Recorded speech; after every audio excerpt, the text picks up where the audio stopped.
Hello tout le monde, j'espère que vous allez bien. On se retrouve aujourd'hui sur ma chaîne Safar & Co pour une nouvelle vidéo vlog avec la suite des endroits à visiter et des activités à faire à Dubaï. Allez, c'est parti.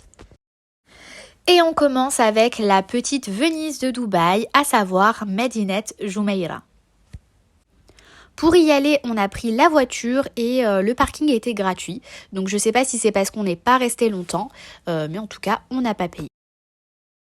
Vous pouvez vous y rendre en transport, mais vous devrez combiner le métro et le bus parce que il me semble que la station de métro, elle est quand même assez loin en fait de l'endroit. Je crois que c'est à 1 heure de marche environ. Et vous avez donc la station Mall of the Emirates, donc de la ligne rouge, qui est la plus proche.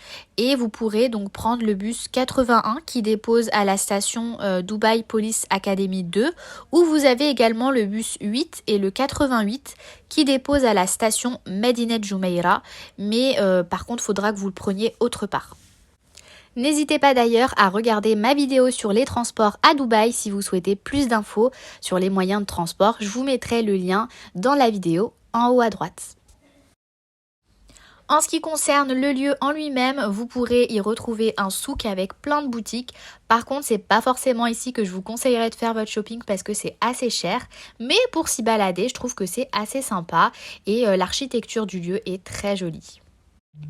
Vous avez également des restaurants qui sont pour certains au bord du fleuve, donc ça peut être sympa de se poser avec cette vue. Après, je vous avouerai qu'au niveau des prix, je ne sais pas si c'est raisonnable ou pas. Si certains ont déjà testé les restos, n'hésitez pas à me dire en commentaire si ça vaut le coup ou pas. Ça permettrait de le partager aux autres personnes qui souhaitent avoir des infos là-dessus. Au niveau du cadre, je trouve que c'est magnifique. Honnêtement, je pense que les images parlent d'elles-mêmes. Vous avez d'ailleurs une très belle vue sur Burj Al Arab. Donc pour prendre des photos, le spot est juste parfait. Vous avez la possibilité de faire un tour en Abra, donc les bateaux traditionnels le long du fleuve. Et il me semble que c'est plus de 100 dirhams, donc plus de 25 € le tour.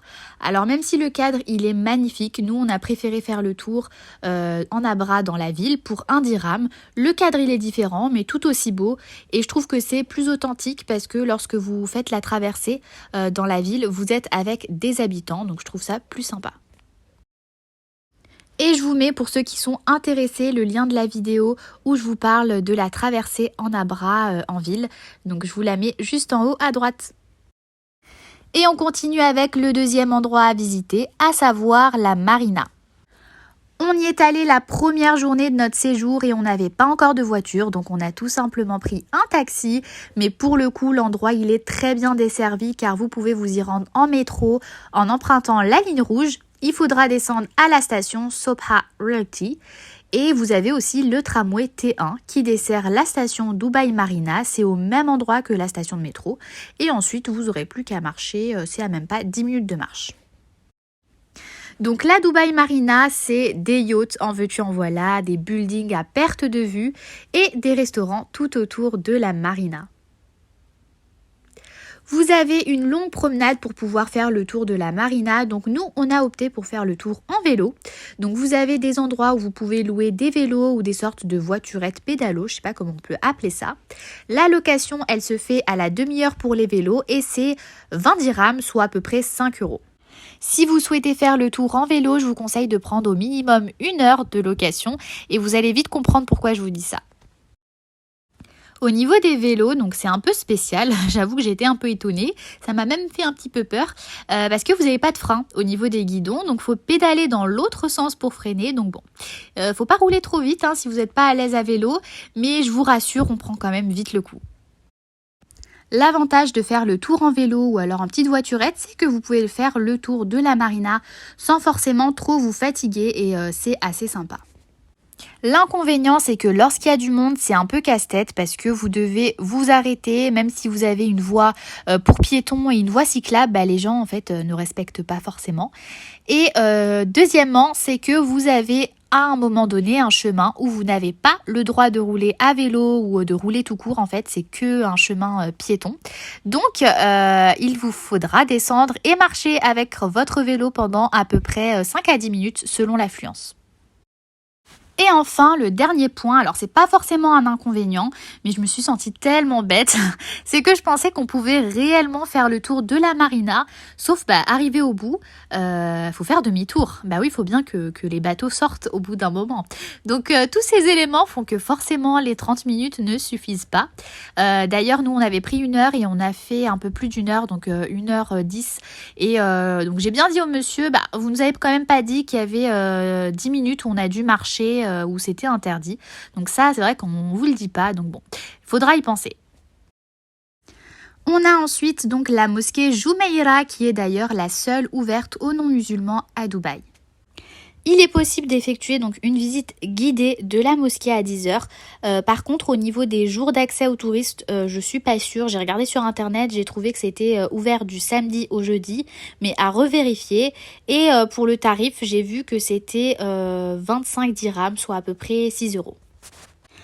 Pour le coup, je ne suis pas rentrée à l'intérieur, pas parce que je voulais pas, mais la raison elle est tellement ridicule, c'est qu'en fait on allait à la plage et sur le chemin, donc je vois cette fameuse mosquée que je trouve juste sublime d'extérieur, mais moi je savais pas que c'était donc cette fameuse mosquée Jumeirah, parce qu'en fait sur les photos sur internet, elle paraît vraiment beaucoup plus grande, donc en vrai elle est moins grande que ça, donc j'ai juste pris des photos d'extérieur et en rentrant à l'hôtel, je me suis rendu compte que c'était donc cette fameuse mosquée que je devais visiter et que j'avais mis sur mon planning. Donc j'étais un peu dégoûtée, surtout que après on n'a pas eu l'occasion d'y retourner. On finit par les plages de Dubaï. Aller à la plage lorsqu'on vient à Dubaï, c'est quand même un incontournable, que ce soit pour nager, pour bronzer ou juste pour s'y balader. Donc j'ai pas testé tant de plages que ça, vu que j'ai quand même eu un coup de cœur pour une des plages, donc je suis restée fidèle à celle-ci. J'ai été dans 2 différentes plages à Dubaï et la première ça a été Kite Beach. Donc c'est une très belle plage où vous avez donc la fameuse mosquée Jumeirah juste en face. Alors par contre l'inconvénient de cette plage je trouve c'est qu'il y avait quand même énormément de monde, même en semaine. Alors peut-être que c'est juste la période où on y était, mais c'est vrai que si vous souhaitez une plage où il n'y a pas trop de monde, je vous conseillerais pas forcément celle-ci. Par contre, ce qui est vraiment top et que j'ai vraiment aimé vers cette plage, c'est que vous avez une grande allée avec des jeux pour enfants, des endroits où vous pouvez vous poser et manger, où vous pouvez même faire du vélo. Et je trouve que c'est super agréable de s'y balader après une bonne journée à la plage. Et la deuxième plage qui a été un coup de cœur pour moi, c'est la plage Secret Beach. Alors, la plage, elle a rien d'exceptionnel, mais justement, c'est la simplicité de l'endroit qui m'a beaucoup plu et surtout le fait qu'il n'y ait pas beaucoup de monde. Vous avez d'ailleurs une très belle vue sur le Burj El Arab, donc si vous souhaitez prendre des photos, ça peut être un très bon spot.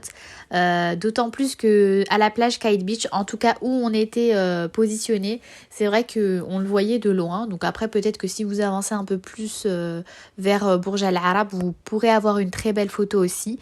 Mais on n'a pas testé, donc ça je peux pas vous le dire. Ma vidéo se termine, j'espère qu'elle vous aura plu. Si c'est le cas, n'hésitez pas à la liker et à vous abonner à ma chaîne pour suivre mes autres vidéos vlogs.